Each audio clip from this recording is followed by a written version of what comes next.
$50 Swiss. Wird hier wahrscheinlich nicht so toll werden hier. Ich glaube, im Moment kommt nichts Neues raus. Zurich, 23, Citibank. Holds us up on short cover. The roller coaster continues.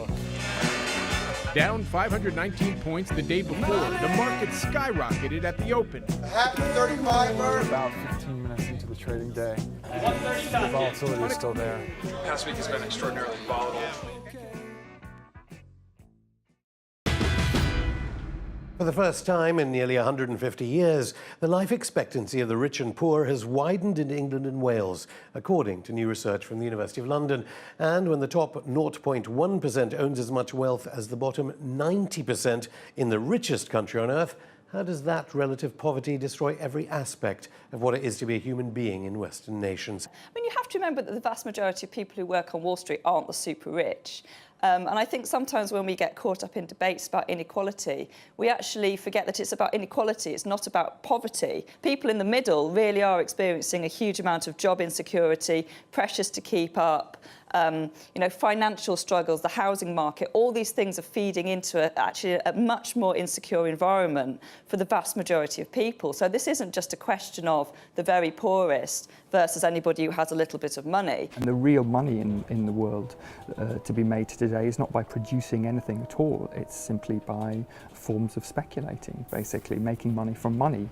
Finance is essentially a human system. It's not abstract institutions or abstract globalization. Only a handful of financial institutions worldwide hold global corporate control of most corporations in the world, and that of course gives the people who are in charge of these corporations enormous power, and many of them are very famous financial institutions.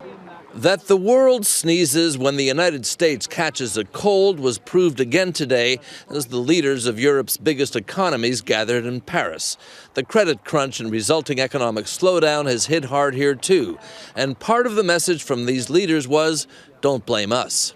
This crisis that has come from America has affected all businesses. Greece is on the verge of default tonight. Banks in Greece remain closed. Bank machines, if they have any cash to give, are issuing a maximum of 60 euros per person per day.